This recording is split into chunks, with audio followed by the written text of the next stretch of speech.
చేశారు ఎన్నికల తర్వాత. మరి ఇప్పుడు చిన్న బుద్ధి ఎవరిది? చిటికలు వేయాలా? నా తెలియకడుతా చిటికలు వేయాలా? నా తెలియకడతాను.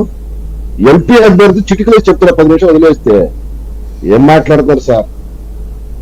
కాబట్టి మనం కొన్ని విషయాలు పార్టీలకు అతీతంగా మాట్లాడాలి. జరిగింది ప్రజాస్వామ్య కూలి. ఇక్కడ ఇప్పుడు ఒకటి చెప్తే శ్రీనివాసరెడ్డి గారితో నేను అంగీకరిస్తాను. అదేంటంటే అక్కడ 9 సంఘటనలు జరిగితే మాచర్లో జరిగిన 7 ఉన్నాయి అని అన్నారు, 1 బయటకు వచ్చింది అన్నారు, మిగతా బయటకు రావాల్సింది. ఎస్, డిమాండ్ చేద్దాం, అందరం డిమాండ్ చేద్దాం దాన్ని. ఎవరైనా సరే వాళ్ళ లోపల తొలగించి చెప్దాం, మనం వాళ్ళ వెనకేసు రావద్దు. అంతేగాని ఆ ముసుగులో మన వాడిని డిఫెండ్ చేయాలని ప్రయత్నం చేస్తే మనం కూడా ఆ ప్రజాస్వామ్య కూలికి సహకరించిన వాళ్ళు. మంచి పాయింట్, లైబుల్. చాలా కరెక్ట్ పాయింట్ చెప్పారు. తిరుపతిరావు గారు. సాయి గారు,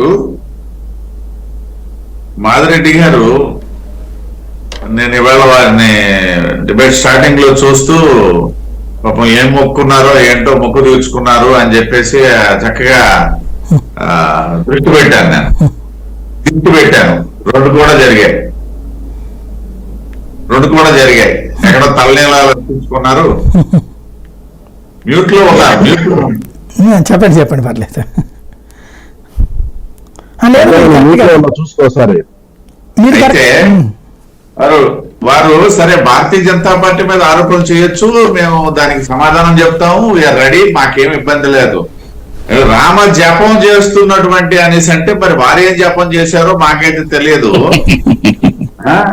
రామ జపం చేస్తున్న భారతీయ జనతా పార్టీ నాయకులు ఎస్ మేము చేస్తాం సార్. మాదిరెడ్డి గారు, ఇవాళ చేయటం కాదు, ఇది మన సంస్కృతి సాంప్రదాయాల ప్రారంభం నుండి చేస్తున్న జపమే ఇవాళ భారతీయ జనతా పార్టీ కార్యకర్తగా నేను చేస్తున్నాను, లేకపోతే నరేంద్ర మోడీ గారు చేస్తున్నారు. మేము చేసిందేదో చేశాము, చెప్పిందేదో చెప్తున్నాము, వెళ్తున్నాము, ఎక్కడ ఎలాంటి దౌర్జన్యాలు దిగట్లేదు. డెఫినెట్ గా మేము యాక్సెప్ట్ చేస్తాం. మీరు వెటకారంగా అన్నా సరే మీకైతే అది సూట్ అవ్వలేదని చెప్పడమే నా ఉద్దేశం తప్పిస్తే డెఫినెట్ గా మేము అర్థం చేసుకుంటాం, మాకు సూట్ అవుతుంది. మీలాంటి వాళ్ళు అనాలనే కోరుకుంటాం. ఒక పక్కన పెడితే రెండోది ఇక్కడ మనం గమనించేటప్పుడు సరేనండి, ఎన్నికల నేరాలు ఎవరు చేసినా ఇప్పుడు శాంతిప్రసాద్ గారు చెప్పినట్టుగా మిగతా బూతుల్లోనే కాదు, రాష్ట్రంలో ఏ ప్రాంతంలో ఎవరు ఏ పార్టీ వాళ్ళు చేసినా సరే దాన్ని ఖచ్చితంగా వాళ్ళని శిక్షించాలా, వాళ్ళని ఐడెంటిఫై చేయాలా, ఖచ్చితంగా జరగాల్సిందే. అయితే ఇక్కడ మనం చర్చించాల్సింది ఏంటంటే ఒక అభ్యర్థి, నేను మొదట మాట్లాడేటప్పుడు కూడా అదే చెప్పా, ఆయన నిల్చున్నటువంటి ఒక అభ్యర్థి డెఫినెట్ గా నా గ్రామంలో ఎమోషన్స్ కొన్ని క్యారీ అవుతాయి, నాకు ఆపోజిషన్ వర్గం మీద నాకు కొన్ని ఆలోచనలు ఉంటాయి, వాళ్ళకి నా మీద కొన్ని ఆలోచనలు